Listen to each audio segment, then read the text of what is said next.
అనుగ్రహిద్దామనుకున్నాడో వాళ్ళకి అక్కడే కూర్చుని విశ్వనాథ మంటపంలోకి వెళ్ళినప్పుడు జ్ఞానాన్ని అనుగ్రహిస్తాడు. అంత గొప్ప క్షేత్రం కాశీక్షేత్రం. అందుకని మనకు ఆనందంబునరించు కావున ఆనంద విపినాభిధానమయ్యే, మన అనుమతి లేని వాడు ఇక్కడికి రాడు. మన అనుమతితో లోపలికి వచ్చిన వాడు అంటే వాడు మనవాడై ఉన్నవాడు అని గుర్తు. ఎవడు పాపిష్టయో, ఎవడు దుష్కర్మముల యందు ఉంటాడో అటువంటి వాణ్ణి నేను ఇందులోకి రానివ్వను. చూస్తూ ఉంటాడు కాలభైరవుడు, చూస్తూ ఉంటాడు డుంటి గణపతి. కాబట్టి వాళ్ళు రారు. లోపలికి వచ్చారు అంటే మన బిడ్డలే, లోకమంతా మన బిడ్డలే, కానీ వీళ్ళు మన ప్రేమని పొందినవారు. కాబట్టి తల్లిదండ్రులకు అత్యంత ప్రీతిపాత్రమైంది ఏంటి? తమ బిడ్డలను చూసుకోవడం. ఒక స్థితిలో పెళ్లి చేసుకోవడం ఇష్టం, ఒక స్థితిలో డబ్బు సంపాదించడం ఇష్టం. కడుపున బిడ్డలు పుట్టిన తర్వాత తండ్రికి తల్లికి ఏది ఇష్టం అవుతుందో తెలుసా అండి? అందున ప్రత్యేకించి తండ్రికి బిడ్డల యొక్క వచ్చిరాని మాటలు వినడం ఎంత సంతోషంగా ఉంటుందో. హిరణ్యకశిపుడు అంతటి వాడు ఒప్పుకున్నాడు. ఆయన అన్నాడు, ఆ పిల్లల మాటలున్నాయే అవి జనకులకు కర్ణయుగలి సద్భూషణములున్నాడు. చెవులకు పెట్టుకున్న ఆభరణాలు లాంటివి వచ్చిరాని మాటలు పిల్లలని. కాబట్టి ఆ పిల్లల్ని చూసుకోవడం ఎంత సంతోషం. కాశీపట్టణంలోకి వచ్చాడు పిల్లాడు, ఇక్కడికి వచ్చి ఉన్నాడు. ఎవరికి ఆనందం అవుతుంది? ఇప్పుడు నీకు కాదు. జగత పితరం వందే పార్వతీ పరమేశ్వరం. నేనున్నాను, ఏదో మా అబ్బాయి మా అమ్మాయి నా దగ్గరికి వచ్చారు అనుకోండి, లేదా మా అమ్మాయి అల్లుడు మా అబ్బాయి వచ్చారు అనుకోండి, ఇంకా వాడికి వెళ్ళలేదు కాబట్టి వచ్చి ఏదో ఒక వారం ఉండి నాన్నగారండి బయలుదేరుతామండి అన్నారు అనుకోండి, నా మనసులో వెంటనే ఏం రాగండి అంటానా? ఇంకొక వారం ఉండకూడదురా అంటానా? అది తండ్రి హృదయం. పిల్లల్ని చూస్తే ఎంత సంతోషము పొంగుతుంది హృదయం. ఈ ఆనందం మనకిస్తుంది. మనకున్న ఆనందం లోకానికి ఉండేది కాదు. మనం ఒకరికి మోక్షానందం ఇవ్వగలిగిన వాళ్ళం. కానీ ప్రేమ యందు మనమే లోకానికి అంతటికీ తల్లిదండ్రులు. వాగర్ధాయుగు సంవృత్తం వాగర్ధ ప్రతిపత్తయే జగత పితరం వందే పార్వతీ పరమేశ్వరం. అటువంటి మనకి మన పిల్లలు ఇంటికి వస్తే చూసుకుని మురిసిపోతాం. మళ్ళీ 9 రోజులు ఉన్నాం, 10 రోజులు ఉన్నాం, 3 రోజులు ఉన్నాం అని వాళ్ళు వెళ్ళిపోతుంటే, అదిగో వెళ్ళిపోతున్నారు, వచ్చారు, ఇన్నాళ్ళు ఉన్నారు, వెళ్ళిపోతున్నారు, ఏమిటో మళ్ళీ ఎప్పుడు వస్తారో, మళ్ళీ ఎప్పుడు సంకల్పం చేసుకుంటారో అని మనకి దండగా ఉంటుంది. మళ్ళీ ఎవరో పిల్లలు వస్తూ ఉంటారు, మళ్ళీ ఆ పిల్లలు చూసుకుని కాసేపు ఈ పిల్లల గురించి మర్చిపోతూ ఉంటాం. ఏదో పెద్ద కొడుకు వెళ్ళాడు, రెండో వాడు వచ్చాడు, రెండో వాడు వెళ్ళాడు, మూడో వాడు వచ్చాడు, మూడో వాడు వెళ్ళాడు, ఏడో వాడు వచ్చాడు. సంతోషం కాదు? అలా మనకి ఆనందం ఇస్తుంటుంది ఈ పట్టణం. మనకి ఆనందంబు నొరవించుకావున ఆనంద విపినాభిధానమయ్యే సంవసింతు మహాశ్మశాన భూములనే కాన నేనుంట మహాశ్మశానమయ్యే. దీన్ని ఇక్కడికి వచ్చినటువంటి వాళ్ళు మహాశ్మశానే అని సంకల్పం చెప్తారు. ప్రాయశ్చిత్తం చేసుకునే వాళ్ళు వింటారు సంకల్పంలో మహాశ్మశానే అంటారు. ఎందుకు మహాశ్మశానం అని పేరు వచ్చింది అంటే, పరమశివుడు సాకారంగా ఆయన తనంత తానుగా వచ్చి కూర్చున్నాడు అనుకోండి, శ్మశానం అని గుర్తు. అదేంటండి ఆయన కర్మాల ఎందుకు కూర్చోవడం అని మీరు నన్ను అడగచ్చు. పార్వతీదేవి అడిగింది ఈ ప్రశ్న ఒకసారి. కాబట్టి ఎందుకంటే మీరు ప్రయత్నపూర్వకంగా శ్మశానంలో ఉంటారని అడిగింది. మహాభారతంలో అనుశాసనిక పర్వంలో అడిగింది. అడిగితే పరమేశ్వరుడు దానికి కొన్ని కారణాలు చెప్పాడు. పార్వతి, లోకంలో ఉగ్రమైనటువంటి భూతములన్నీ శ్మశానంలో ఉంటాయి. అవి పుణ్యకార్యాచరణమును అంగీకరించాయి. కాబట్టి ఎవరైనా పుణ్యకార్యం చేస్తున్నారంటే వాళ్ళకి విఘ్న రూపంలో వెడతాయి, వాళ్ళని పాడు చేస్తాయి, వాళ్ళని చేయనివ్వవు. బ్రహ్మగారు ఒకసారి వచ్చి నా దగ్గర మొత్తుకున్నాడు, శివా, లోకంలో మంగళ కార్యాలు జరగట్లేదు, ఈ భూత ప్రేతాదులన్నీ వచ్చేస్తున్నాయి, వచ్చి మంగళ కార్యాలు జరగకుండా చేస్తున్నాయి. కాబట్టి లోకంలో ఎవరైనా మీ బిడ్డలేనా? 10 మంది కొడుకుల్ని కంటే 9 మంది గొప్ప ఉన్నత విద్యావంతులైనా ఒకటి జేబులైనా వారికి తండ్రిగా. కాబట్టి లోకంలో అన్ని ప్రాణులకి మీరేగా తల్లిదండ్రులు. కాబట్టి మీరు వెళ్ళి శ్మశానంలో కూర్చోండి.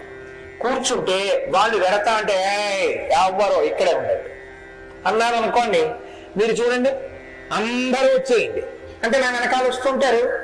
అలా ఆయన అక్కడ కూర్చున్నాడు అనుకోండి, కూర్చుని ఎవరు బయటికి వెళ్ళారు అన్నాడు అనుకోండి, ఎవరు బయటికి వెళ్ళరు, అక్కడ కూర్చుంటారు. కానీ వాటికి ఒక తెలుసా సంతోషం, అలా బుద్ధిగా కూర్చో, శ్రద్ధగా కూర్చో అంటే అవేం కూర్చో, వాటికి ఏదో ఒకటి చేస్తూ ఉండాలి. అందుకని ఆయన ఏం చేస్తుంటే అంటే కాసేపు తాండవం చేసి వాటిని ఏమారుస్తుంటాడు. అందుకని లోకాన్ని రక్షించడానికి నన్ను బ్రహ్మ కూర్చోమని ప్రార్థిస్తే వెళ్ళి కూర్చున్నాను పార్వతి. చేత కానివాడిని కాదు.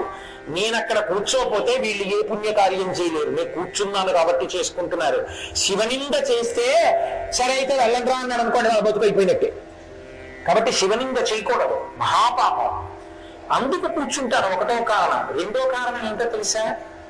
బ్రతికున్నంత కాలం ఇలా చూపించి దీనికి సంబంధించిన విభూతి ఏదో ఒకటి చెప్పి నా అంతవాణ్ణి నేనంటాడు. నేను పొరుగ్గా ఉన్నాను, నేను తెల్లగా ఉన్నాను, నా జుట్టు నల్లగా ఉంది, నేను ఈ కులం, నేను ఈ పండితుణ్ణి, ఏదో చెప్తాడు. ఒక్కసారి ఊపిరి పైకొచ్చేశాక దాన్ని తాటికేసి కట్టి తీసుకొస్తాడు. తీసుకొచ్చేసిన తర్వాత దాన్ని కాల్చుకుంటాడు. అప్పుడు వాళ్ళు అందులోంచి బయటకు వచ్చి చూసుకుంటుంటాడు. అప్పుడు నేను పండితుడిని, నేను తెల్లగా ఉంటాను, నేను పొడుగ్గా ఉంటాను, నా జుట్టు నల్లగా ఉంటుంది, నాకు శ్లోకాలు వచ్చు, వ్యాఖ్యానాలు వచ్చు, నేను అధికారిని, నీ డబ్బున్నవాడిని, ఇదేం లేదు. ఇంతమంది ఇన్ని చెప్పి నేను ఇది నేను అది వాడికన్నా ఇంత గొప్పవాణ్ణి అన్న వాళ్ళందరూ అక్కడ ఒక్క చోట సమానంగా నిలబడతారు పార్వతి. అప్పుడు చూడాలి తమాషా. అది చూడ్డానికి నించుంటారు. మూడో కారణం ఏమిటో తెలుసా? బతికి ఉన్నన్నాళ్ళు నా వాళ్ళని అందరితో గడిపాడు. తీసుకెళ్ళి అక్కడ పెట్టేసిన తర్వాత కపాల మోక్షం అయిపోయింది, వెళ్ళిపోమ్మని సంజ్ఞ చేయగానే అందరూ వెళ్ళిపోతారు, ఎవరు ఉండరు. వీడొక్కడే ఉంటాడు. బిక్కు బిక్కు బిక్కు బిక్కుమంటూ ఉంటే తోడన్నవాడు లేక ఏడుస్తుంటే నేనున్నాను లేరా అని చెప్పడానికి నేనున్నాను పార్వతి అక్కడ అన్నది. కాబట్టి ఆయన కారణాలు చెప్పి ఇందుకున్నాను పార్వతి. చేతకాని వాడిని కాదు, నాకేమీ కాస్త స్థలం ఇచ్చేవాడు లేక కాదు. ఈ సమస్త బ్రహ్మాండములు నేను సృజించాను, బ్రహ్మని సృజించాను, నాకు పెద్ద లెక్క కాదు, కానీ లోకం కోసం ఉన్నానన్నాడు. అంతటి మహానుభావుడు. కాబట్టి ఎక్కడ నేనుంటానో దాన్ని శ్మశానం అంటూ ఉంటాడు. అసలు ఇంకొక రహస్యం ఏమిటో తెలుసా అండి? అసలు ఈ లోకమే పెద్ద మహాశ్మశానం. ఎందుకో తెలుసా? నేను ఇప్పుడు మాట్లాడితే ధ్వని తరంగాలకు చచ్చిపోయాయి ప్రాణులు. నేను కాళ్ళు ఇలా కదుపుతుంటే చచ్చిపోయాయి. నేను మళ్ళీ ఇలా చేతులు పెడితే కొన్ని పురుగులు చచ్చిపోతాయి. నా నోట్లోకి వెళ్ళి కొన్ని చచ్చిపోతాయి. మీ అందరూ కూర్చున్నప్పుడు మీ కింద కూర్చుని ఎన్నో చచ్చిపోయాయి. చచ్చిపోయిన ప్రాణులన్నీ బ్రహ్మాండంలో కలిసిపోయే ప్రదేశం శ్మశానం అయితే అన్ని చోట్ల ఇన్ని ప్రాణులు చచ్చిపోయి బ్రహ్మాండంలో కలిసిపోతున్నది శ్మశానం కాకుండా ఎందుకుంది? పైగా శరీరం అంటే చిట్ట చివర శ్మశానంలో కలిసింది, కానీ చచ్చిపోయే వాళ్ళందరూ శ్మశానంలో చచ్చిపోవట్లేదుగా. ఇళ్లలోనే చచ్చిపోతున్నారు, హాస్పిటల్లోనే చచ్చిపోతున్నారు, సినిమా హాల్లో చచ్చిపోతున్నాడు, తింటూ చచ్చిపోతున్నాడు, తాగుతూ చచ్చిపోతున్నాడు, పడుకుని చచ్చిపోతున్నాడు. అప్పుడు శ్మశానం కాందేది?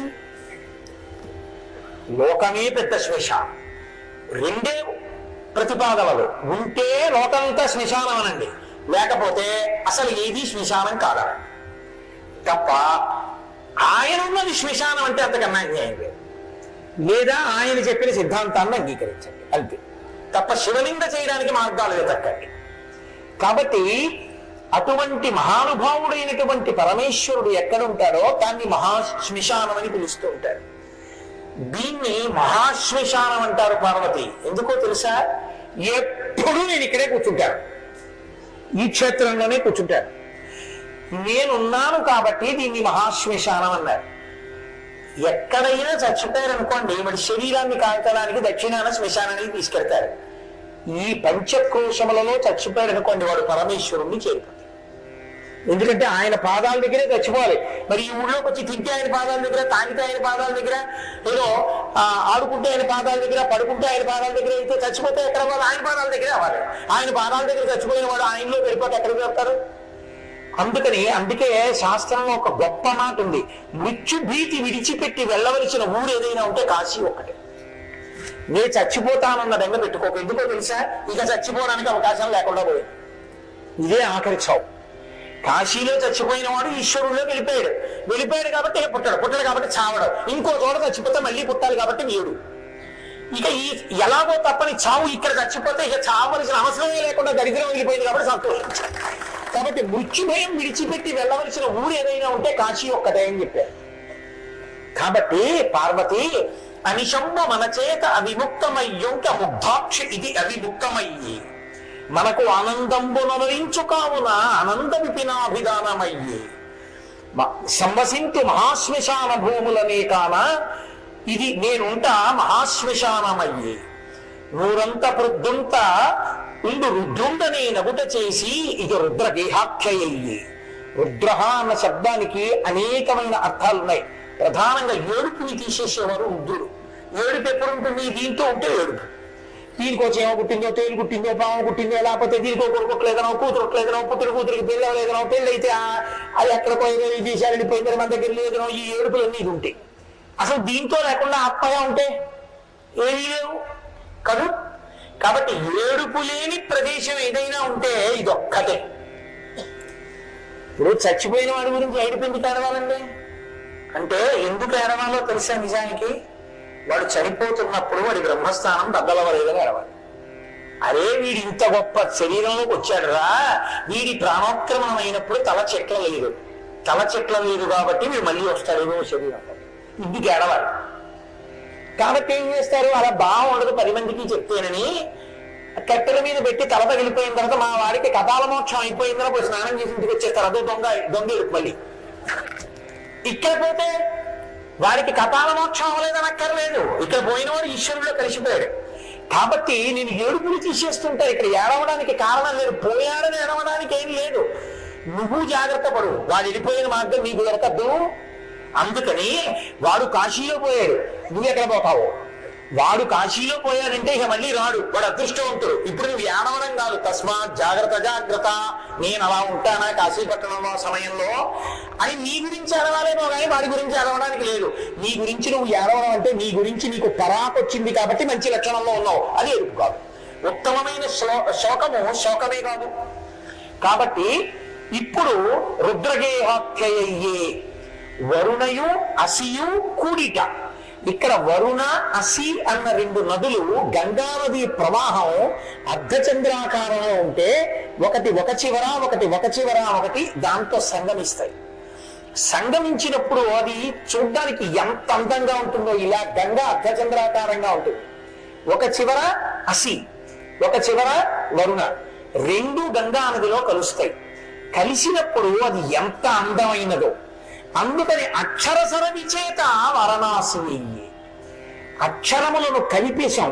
వర అసి కలిసిపోయాయి కాబట్టి ఇక్కడ గంగలో వాటిని కూడా కలిపేశాం, అక్షరాల్లో కలిపేశాం. మనం అవి గంగలో కలిసాయి, మనం అక్షరాల్లో కలిపాం. కలిపితే వరుణ అసి విడిగా ఉండకుండా దీర్ఘం వచ్చి వారణాసి అయిపోయింది. అక్షరసరవి చేత కలిసిపోయాయి కాబట్టి వారణాసి అయింది. పట్టుకున్నారనుకుంటున్నాను మీరు. అందుకని వారణాసి. ఇంకొక కారణం ఏమిటో తెలుసా? ఇక్కడ ఈ కాశీ పట్టణంలో గాశ్రుదీప్తాయనంగ విఖ్యాతమైన ధాతువున కాశీయ్య భూతలంబునందు. గాశ్రుదీప్త అన్న మాటకు అర్థం ఏంటంటే ఎప్పుడూ ప్రకాశించున్నది. ఎప్పుడూ ప్రకాశించేది ఏదో తెలుసా అండి? ఆత్మ ఒక్కటే. దాని వెలుతురు పడి కళ్ళు చూస్తాయి, దాని వెలుతురు పడి చెవి వింటుంది, దాని వెలుతురు పడి ముక్కు వాసన చూస్తుంది. శంకర భగవత్పాదులు దక్షిణామూర్తి స్తోత్రంలో చెప్తారు, ఒక దీపం పెట్టి కుండకి కన్నాలు పెట్టి 5 కన్నాలు బోర్లించారనుకోండి, 5 కన్నాల్లోంచి వెలుతురు వస్తుంది. ఇప్పుడు కుండగా వెలుతురు దీపాందే, దీపపు వెలుతురు కుండ కన్నాల్లోంచి వచ్చినట్టు లోపల ఆత్మ కాంతి కంటి మీద పడి కన్ను చూస్తుంది, ఆత్మ కాంతి చెవి మీద పడి చెవి వింటుంది. అది ఆత్మది. కానీ ఆత్మ తెలియబడదు సాధన చేత తప్ప, జ్ఞానము చేత తప్ప. ఏది తెలుస్తుంది? నేను కంటితో చూస్తున్నానని చూస్తాడు, పైవి తెలుస్తాయి, లోపలికి కన్ను చూడలేదు. అందుకే లోపల తనని ప్రకాశింపచేస్తున్న ఆత్మదీపం తనకి తెలియదు. అది జ్ఞానమునకు మాత్రమే తెలుస్తుంది, సాధన చేసిన యోగికి తెలుస్తుంది. సుందరకాండలో హనుమ వంటి మహాపురుషులకు, భగవాన్ రమణుల వంటి వారికి, చంద్రశేఖరేంద్ర సరస్వతి మహాపురుషుల వంటి వారికి, చంద్రశేఖర భారతి వంటి వారికి అవగతమవుతుంది. కాబట్టి గాశ్రుదీప్తాయనంగ విఖ్యాతమైన లోపల ఉన్న దీపం ఏదో అది నువ్వు అసలు. శంకరులు దక్షిణామూర్తి స్తోత్రం చేస్తూ అంటారు, నానాఛిద్రకటోదర స్థిత మహాదీప ప్రభాభాస్వరం జ్ఞానం యస్యతు చక్షురాది కరణ ద్వారా బహిస్పందతే జానామీతి తమేవ భాంతమనుభాప్య తత్సమస్తం జగత్ తస్మై శ్రీ గురుమూర్తయే నమజిదం శ్రీ దక్షిణామూర్తయే. కొండ కన్నాల్లోంచి దీపపు వెలుతురు కొట్టినట్టు లోపల ఉన్న ఆత్మ కాంతి ఈ ఇంద్రియముల ద్వారా ప్రకాశిస్తోంది. పైకి కనపడకుండా లోపల ఉన్నటువంటి ఆత్మ చైతన్యమే పైకి కనపడేటటువంటి భూమిగా పట్టణంగా మారితే అదే కాశీ. ఈ ఆత్మ చైతన్యం ఎవ్వరికీ కనపడదు. ఆ ఆత్మ చైతన్యమునందు మీరుండడం అంటే జ్ఞానిగా నిలబడ్డం. ఏది బయట కుదరదో అది కాశీ ఎందుకు కుదురుతుంది. ఇక్కడ మీరు అజ్ఞానులు కూడా ఇక్కడకొచ్చి నిలబడితే, పురుగు కీటకములు కూడా ఇక్కడకొచ్చి నిలబడితే ఆత్మ యందు నిలబడిన వారే. కాబట్టి గాశ్రుదీప్తాయనంగా విఖ్యాతమైన ధాతువున కాశీయ భూతలంబునందు, ఈ భూతలం మొత్తం మీద ఇది ఈ పట్టణానికి ఒక్కదానికే కాశీ అని పేరు. ఈ పట్టణాన్ని చూసి ఇలాంటి పేరు మనకుంటే బాగుండు అని ముచ్చటపడి దక్షిణ దేశంలో కొన్నింటికి కాశీ కలుపుకున్నారు. టెంకాశి. అలాగే దీపావళి మందుగుంటు సామాను తయారు చేస్తుంటారు, శివకాశి. ఇవన్నీ కాశీ అని ఎందుకు కలుపుకున్నారో తెలుసా అండి? ఈ కాశీని చూసి పేరన్నా పెట్టుకుందామని. పేరు పెట్టుకుని కాశీలు అయ్యాయేమో కానీ ఒరిజినల్ కాశీలు ఒక్కటే. కాబట్టి గాశ్రుదీప్తాయనంగా విఖ్యాతమైన ధాతువున కాశీయ భూతలంబునందు, ఈ భూమండలం మీద ఆత్మ చైతన్యము పట్టణంగా ప్రకాశించేటటువంటి ఇది ఒక్కటే పార్వతి. అందుకే ఇందులోకి అడుగు పెట్టనివ్వను ఎవరిని. ఇందులోకి వచ్చాడు అంటే నా అనుగ్రహములు పొందినవాడు అని గుర్తు. మనం ఎంత సంతోషించాలో ఆలోచించండి. మనం పరమేశ్వరుడికి ఎన్ని కృతజ్ఞతలు చెప్పుకోవాలో ఆలోచించండి కాశీ పట్టణానికి రావడం అంటే.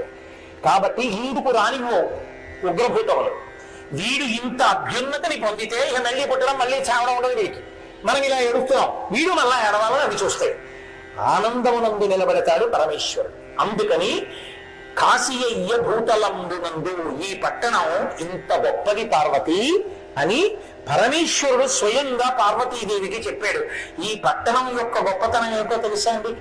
కాశికా పట్టణం యొక్క గొప్పతనం, ఈ పట్టణంలో నీ కంటికి కనపడేటటువంటివి కొన్ని, నీ కంటికి కనపడనటువంటి అద్భుతమైన ఉపచారములు జరిగేది, నీ కంటికి కనపడనటువంటి అనేకమైన గొప్ప గొప్ప దేవతలందరూ వచ్చి నిలబడేది ఈ పట్టణంలోనే నిలబడతారు.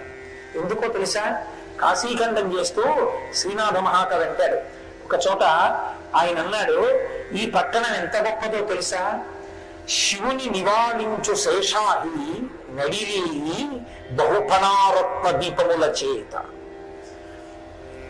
అంతర్హితంబులై అర్చించు ఈశాము ఫలపుష్పముల కల్ప పాదపములు, కామధేనువు ఇందు ఖండేందు శేఖరు ఊధాస్యదారల నోలలాచ్చు, నిధులు 9 కంఠే కాలునకిచ్చు నిర్మలమైన మనులు కానుకలు కాగా, వారణాసీపురంబు కాశికాపట్టణంబు శంకరుని నిలవు కలి ప్రవేశింపడానంద కాలనమున, శ్రీనివాసంబు వారాణసీ పట్టణంబు మోక్ష సంధాయకంబు అవిముక్తకంబు.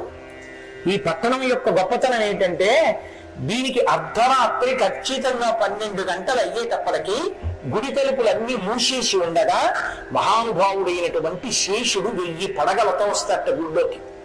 వచ్చి నాకు 1000 పడగలున్నాయి, 1000 పడగల మీద 1000 దివ్యమైన మణులున్నాయి, ఇవి నాకు ఉన్నందుకు ధన్యత ఏమిటో తెలుసా అని శివుని నివాళించు శేషాహి నడిరేయి బహుఫణారత్న దీపముల చేత. తెల్లవారే వరకు కార్తీక దీపాలను అందరూ పెట్టి వెళ్ళిపోయారు. ఈశ్వర నేను పెడతా దీపాలు. ఏ దీపాలో తెలుసా? నువ్విచ్చిన దీపాలే నీ పాదాల దగ్గర పెడతానని 1000 పడగలు విప్పుతట్ట. కటిక చీకట్లో 1000 పడగలు విప్పితే 1000 పడగల మీద 1000 మణులు ఒక్కసారి దగ్గర వెలుగులు వస్తాయి. ఆ పడగలు పరమశివలింగం దగ్గర, విశ్వనాథ లింగం దగ్గర దింపుతాడు. ఈ దీపాల కాంతులు ఆయన పాదాల మీద పడతాయి.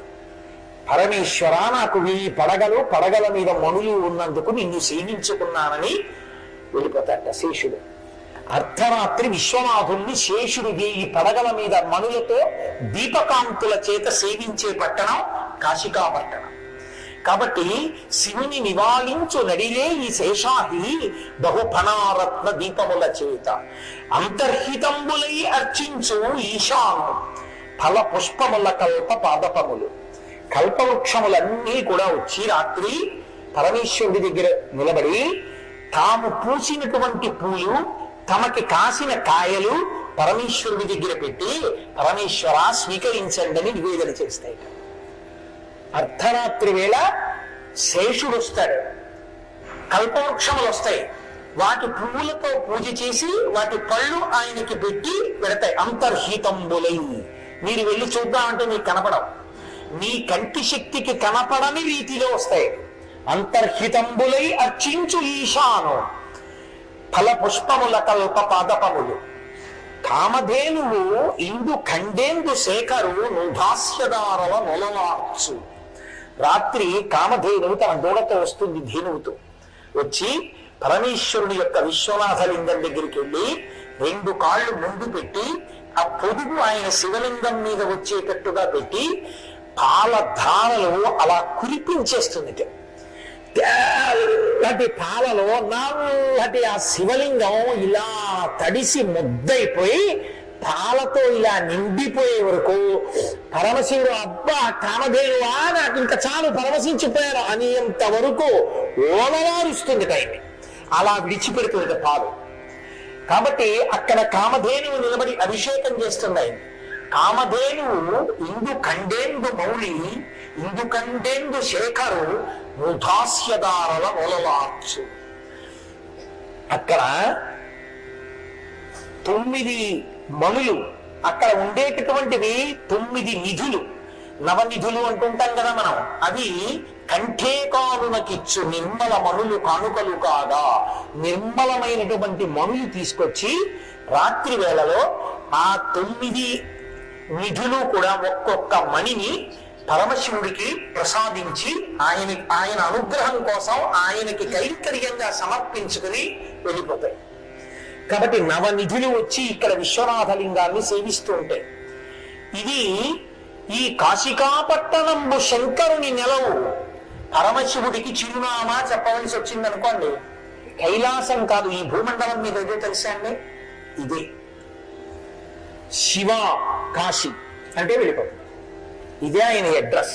మీకు బాగా అర్థమయ్యేట్టు నేను మాట్లాడాలి అంటే, కాబట్టి ఆయన ఉండే ప్రదేశం, ఆయన తిరిగే ప్రదేశం, ఆయన తినే ప్రదేశం, ఆయన పార్వతీదేవితో కలిసి ఉండే ప్రదేశం ఇదే. ఆయన ఇక్కడ ఉంటారు కాబట్టి 33 కోట్ల దేవతలు త్రిమూర్తుల్లో మిగిలిన వాళ్ళు ఇక్కడికి వచ్చి ఆయనతో మాట్లాడి ఆయన అనుగ్రహాన్ని పొంది వెళుతూ ఉంటారు ఇప్పుడు. కాబట్టి ఎప్పుడూ కూడా ఆ వారణాసి పట్టణము, కాశికా పట్టణము శంకరుని నెలవు, పరమేశ్వరుని యొక్క నెలవు. కలి ప్రవేశింపడ ఆనంద కాననమున, కలిపురుషుడు ఈ ఆనంద కాననంలోకి ప్రవేశించడు. కలి ప్రవేశించడు కాబట్టే ఇక్కడ పాపపుటాలోచనలు రావడం అన్నది బాగా తక్కువగా ఉంటుంది. మీరు చూడండి, ఎక్కడన్నా ఉన్నారనుకోండి, 1 గంట ఖాళీగా ఉన్నారనుకోండి, టీవీ పెడతాడు. కాశీ వచ్చి గంట ఖాళీగా ఉన్నారనుకోండి, గంగా స్నానానికో నేను వెళ్ళిపోతాడు. ఆ గుడిలోకో, గంగా స్నానానికో, దీపం పెట్టడానికో, పుస్తకం చదువుకోవడానికో, ధ్యానం చేసుకోవడానికో, నామని చెప్పడానికో, దేనికో దానికి వెళ్ళిపోతాడు. కాశీ వచ్చాం కదండి అంటాడు. కాబట్టి ఇది కలి ప్రవేశింపడానంద కాననమున, ఇక్కడ కలిపురుషుడు ప్రవేశించడు. పవిత్రపు తాలోచనలు తమంత తాము కలుగుతాయి. అటువంటి పట్టణం. ఈ పట్టణంలో కలి ప్రవేశింపడానంద కాననమున శ్రీనివాసంబు వారాణసి పట్టణంబు. ఈ పట్టణం లక్ష్మీదేవి యొక్క నెలవు. ఎందుకో తెలుసా అండి, లక్ష్మీ కటాక్షం కలగాలి అంటే పరమశివానుగ్రహం చేతనే కలుగుతుంది. అందుకే ఐశ్వర్యం కలగాలి అంటే లోకంలో ఏం చెప్తారంటే మారేడు దళాలతో పరమేశ్వరుణ్ణి పూజ చేయండి అని చెప్తారు. పరమేశ్వరుణ్ణి మారేడు దళాలతో పూజ చేయడం అంత తేలికని మీరు అనుకోకండి. మారేడు దళాన్ని పూజ చేసేటప్పుడు ఆకులు చేతికి తగలకూడదు నిజానికి. ఎందుకంటే దళానికి ఆకు రాలిపోతే ఆ పాపం మీది. ఈయన మాత్రమే పట్టుకుని వెయ్యాలి. అది బోర్లా పడితే సరస్వతి కటాక్షం, ఈయన తగిలితే లక్ష్మీ కటాక్షం. అందుకే సాధారణంగా భార్య సహాయంతో, పిల్లల సహాయంతో చేస్తారు పూజ. వాళ్ళు తుడిచి, మీరు ఎప్పుడైనా పెద్ద పెద్ద పీఠాలు పెడితే, కంచికామకోట పీఠంలో మీకు కనపడుతుంది ఎదురుగుండా, పరమాచార్య స్వామి గారి సన్నిధానం దగ్గర బృందావనంలో మారేడు దళాన్ని తుడుస్తారు జాగ్రత్తగా. ఏం శంకర్ గారు చక్కగా తుడిచి వెదురు బుట్టల్లో పేరుస్తారు. ఎందుకని అంటే పరమేశ్వరుడికి మీరు అంత గొప్ప శక్తినివ్వగలిగిన మారేడు దళాన్ని బూజుతో కాని, సాలెపురుగుతో కాని, చీమతో కాని చేసేసారా, ఆ పాపం మీదే. అది ఎవరు కురవాలి మరి? భార్య ఉన్నది ఎందుకు? గృహస్థాశ్రమంలో భర్తకి ఇలాంటి వాటిలో సహకరించి పుణ్యం మూట కట్టుకోవడానికే ఆవిడ కురవాలి. అంతేకాని తాను భార్యాస్థానంలో ఉండి కూర్చుని పనిపిల్లలు ఇవన్నీ చేస్తే ఇంకెందుకు ఆవిడ? అది పనిపిల్ల కడుతుంది ఆ పుణ్యం. అందుకని తుడిచి పెళ్ళంలో పెడితే ఈయనతో పైకెత్తి ఓం నిధనపతయే నమః, ఓం నిధనపతాంతికాయ నమః, ఓం ఊర్ధ్వాయ నమః అని అయ్యారు. లక్షపత్రి పూజ అంత అబద్ధం లోకంలో ఇంకోటి ఉంటుంది. వీడు నిజంగా లెక్కెట్టాడు లక్షలా ఎప్పుడూ పెట్టలేదు. లక్షపత్రి పూజ ఏంటి, ఎలా చెప్పావా అంటే పత్రి పూజ చేశానని చెప్పాలి. నేను మారేడుతో పూజ చేసుకునే అదృష్టాన్ని ఈశ్వరుడు ఇచ్చాడంతే. 1,00,000 కోటి నేను అంగీకరించాను. ఎందుకంటే ఓటి తక్కువైందో 10 ఎక్కువ అయ్యాయో నీకు తెలుసా, లెక్క పెట్టి వేశావా? అదో అన్యాయం కదా. ఈశ్వరుడి దగ్గర ముక్తాచూర్ణేన సంయుక్తం తాంబూలం ప్రతిగృహ్యతాం అని చెప్పినంత అబద్ధం. ముఖ్యం తెచ్చి కాల్చి బూరి చేసి వేశావా తమలపాకులో? అయితే ఆకరణం ఓ మాట అంటున్నాం అనుకోండి, ఇవన్నీ నా మనసు చేత కల్పింపబడ్డాయి, ఏమి చేయలేదో వ్యక్తితో చేసేసామనుకో, దీనికి అది కూడా లేదు. లక్షపత్రి పూజకి నువ్వు ఆ అంకె నేను చేయకపోతే పూర్తి చేసినట్టు అనుకో అని సంకల్పం కూడా లేదు. లేకుండా ఎందుకు ఆ మాట? పత్రి పూజ చేశానంటే చాలా 1,00,000 కోటి అంకీకృతం తక్కనండి. కాబట్టి ఒక్క మారేడు దళంతో పూజ చేస్తేనే ఆయన అంత ప్రీతి చెందుతాడే. శివుని శిరమున కాసిన్ని నీళ్లు చల్లి పత్తిని సుమంతనే వాడు పారవయచ్చు, కామధేనువు వానింటి గాడి పశువు, అల్ల సురశాఖ వానింటి మల్లె చెట్టు.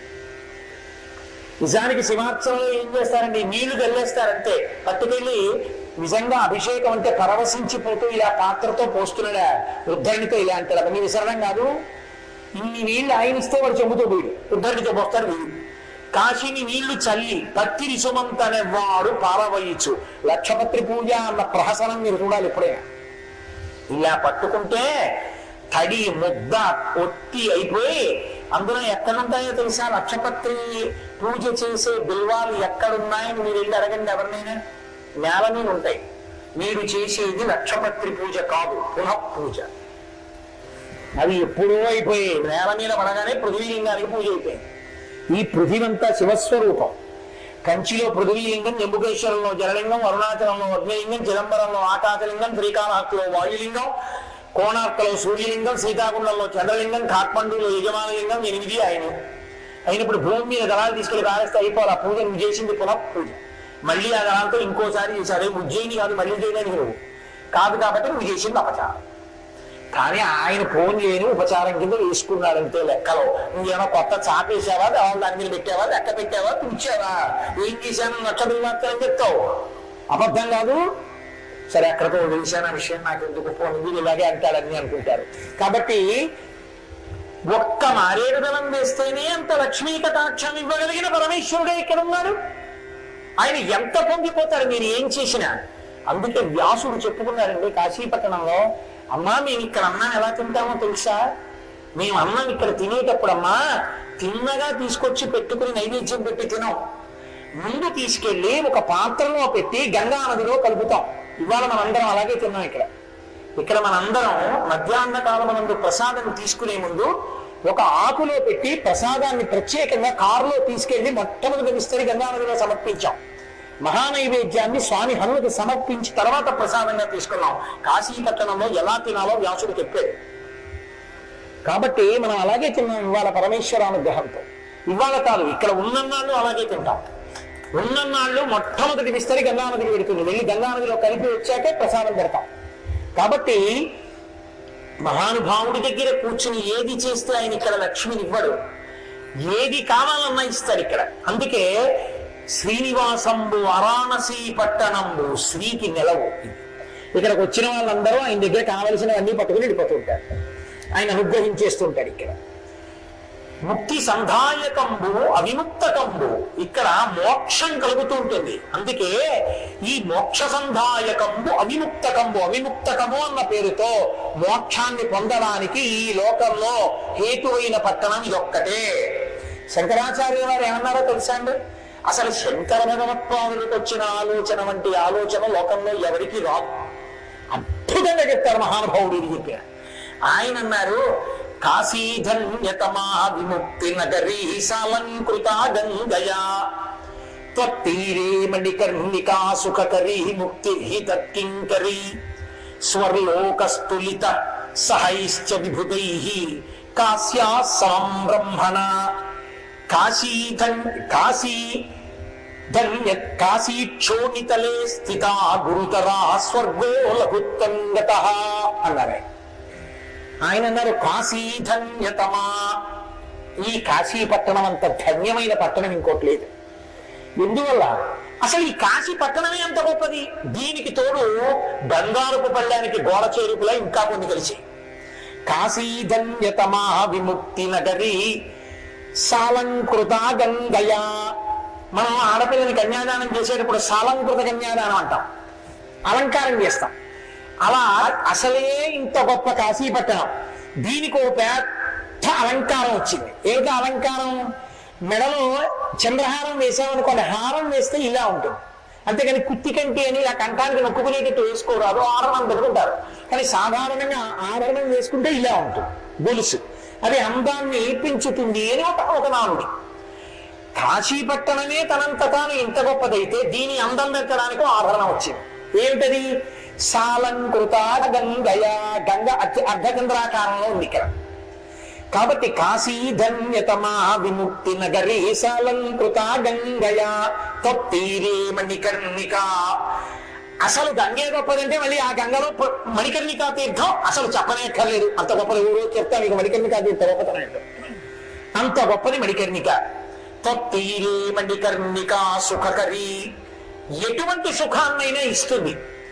మణికర్ణిక మోక్షాన్ని ఇస్తుందని చెప్పద్దన్నారు శంకరాచార్యులు. ఏమిస్తుంది అంటే ముక్తిర్హి తత్కింకరీ, ప్రత్యేకంగా గొప్పగా ఏమి ఇవ్వక్కర్లేదు మణికర్ణికా తీర్థం. కింకరి అంటే సేవకురాలు. ముక్తికాంత దాసి రూపంలో మణికర్ణికా తీర్థం దగ్గర నిలబడుతుంది. ఎలా స్నానం చెయ్యాలో అలా ఒకరోజు చెప్పి చేయిస్తాను మీ అందరితో, అప్పుడు చేద్దాం. అలా మణికర్ణికలో ఎవరు స్నానం చేస్తారో వాళ్ళని మణికర్ణికా తీర్థకాంత అంటుందిట. ఓ దాసి, ఓ కింకరి, అదిగో వచ్చారు వాళ్ళ దగ్గరికి వెళ్ళట్టు. అంత గొప్ప మోక్షం ఎంత తేలిగ్గా వస్తుందంటే వెళ్ళి అక్కడ మునిగితే చాలు, ఆ మణికర్ణికా తీర్థము యొక్క కింకరి సేవకురాలు దాసి అయినటువంటి మోక్షకాంత వరిస్తుంది. ఇప్పుడు ఎంత పెరిగింది గంగ కాశీ గొప్పతనం. కాశీధన్యతమా విముక్తి నగరీ సాలంకృత గంగయా త్వత్తీరే మణికర్ణికా సుఖకరీ ముక్తిర్హి తత్కింకరీ. ఇప్పుడు బ్రహ్మగారికో అనుమానం వచ్చింది. చతుర్ముఖ బ్రహ్మగారు అన్నట్ట, నేను సృష్టించానుగా ఇవన్నీ. నేను ఇదొక్కటే కాదు, కాశీపట్టణాన్ని పరమేశ్వరుడు తీసుకొచ్చాడు, ఆయన ఉంటాడు. బ్రహ్మాండాలు లయమైపోయినప్పుడు కూడా త్రిశూలం మీద పెడతారు, బాగుంది, చాలా సంతోషం. కానీ నేను సృష్టించినవి ఇంకా చాలా ఉన్నాయి. స్వర్గలోకం ఉంది, దేవతలు ఉన్నారు, భోగాలు ఉన్నాయి, కల్పవృక్షాలు ఉన్నాయి, కామధేనువులు ఉన్నాయి. అవన్నీ కలిపితే గొప్పదా, కాశీపట్టణం గొప్పదా అని ఆయనకు అనుమానం వచ్చింది. స్వర్లోకస్తులిత సహైశ్చ విభుదైః కాశ్యా సమం బ్రహ్మణ. కాశీ గొప్పదా, స్వర్గలోకం, కామధేనువు, కల్పవృక్షం ఇవన్నీ కలిపితే గొప్పదా అనుకున్నట్టు. ఇప్పుడు ఏం చేయాలి బ్రహ్మగారు? ఏది గొప్పది, ఏది బరువైంది చూడాలంటే తక్కెటోటి పట్టుకోవాలా? పట్టుకున్నాడు. బ్రహ్మగారు తలుచుకుంటే తక్కెట ఎందుకు రాదండి? అలా పూయగలిగిన తక్కెటోటి తీసుకొచ్చాడు. తీసుకొచ్చి అక్కడ పెట్టాడు. ఆ త్రాసు పెట్టి మొట్టమొదటిగా స్వర్గలోకాన్ని అంతటినీ తీసుకొచ్చి స్వర్గలోకంలో ఉన్న భోగాలు, అప్సరసలు, దేవతలు 33 కోట్ల మంది, ఇంద్రుడు, కల్పవృక్షం, కామధేనువు, మిగిలిన లోకాలు, బ్రహ్మాండాలు అన్నీ తీసుకొచ్చో తక్కెట్లో పెట్టాడు. ఇప్పుడు మరది ఎంత బరువు, అవన్నీ ఏం మాటలేండి. తక్కెటిలా వండిపోయింది కిందకి, ఇటు పక్కటి పైకి లేచిపోయింది. ఇప్పుడు ఇటు పక్క ఏం పెట్టి చూడాలి? కాశీ ఒక్కటి పెట్టి చూడాలి. కాశీ గొప్పవా, ఇవన్నీ గొప్పవా చూడాలి. అందుకని కాశీ పట్టణాన్ని తీసుకెళ్లి తక్కెట్లో ఇతర పక్కన పెట్టాడు. పెడితే కాశీ వీటన్నిటికన్నా గొప్పది కాబట్టి కాశీ క్షోణితలే స్థిత. కాశీ బరువుకి భూమండలం మీదకి వచ్చింది. స్వర్గో లఘుత్వం గతః, తేలికైపోయింది కాబట్టి పైకి పోయింది స్వర్గం అన్నారు. స్వర్గం కావాలా, కాశీ కావాలా? బ్రహ్మగారి తక్కెట్లో పైకి వెళ్ళిపోయింది స్వర్గం, తేలికైపోయి బరువు అయిపోయి భూమి మీదకి వచ్చింది కాశీ. అందుకని కాశీక్షోణితలే స్థిత గురుతర, అంత బరువైంది కాబట్టి భూమి మీద ఉంది. ఏమిరా ఇంత గొప్ప కాశీపట్నం ఉన్న భరతఖండంలో పుట్టి కాశీ వెళ్ళకపోతే నీ ఎంత కృతజ్ఞుడు ఉంటాడరా, నీ ఎంత పాపాత్ముడు ఉంటాడరా, ఇది శంకరాచార్యుల వారి పరివేదన. కాబట్టి అదిగో అంత గొప్పది. స్వర్గో లఘుత్వం, చాలా తేలికైపోయింది కాశీ ముందు. అప్పటి వరకు పెద్ద గొప్పగా ఇలా ఇలా కిందకు ఉండిపోయింది.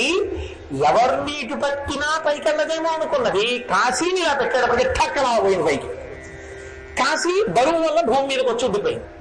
భూమి మీద కాశీ ఉండిపోయింది, స్వర్గం పైన ఉండిపోయింది. ఇక ఈ తక్కట్లో కాశీ భూమి మీద ఉన్నంతసేపు స్వర్గం కిందకు వస్తుందా? రాదు. అందుకే స్వర్గం పైన భూమి కింద ఉందాయా అన్నారు ఆయన. ఉంటే మాత్రం మనకు వచ్చిన నష్టమే ఉంది. వాళ్ళు గొప్ప, మనం గొప్ప, కాశీలో ఉన్న మనమే గొప్ప కాదు. అందుకని కాశీ ప్రవేశం అంత గొప్పదైందన్నారు శంకరాచార్యుల వారు. అందుకని కాశీ వెళ్ళడం, కాశీలో కూర్చోవడం, కాశీ విశ్వనాథుణ్ణి సేవించడం అంత గొప్పదైందయా అన్నారు.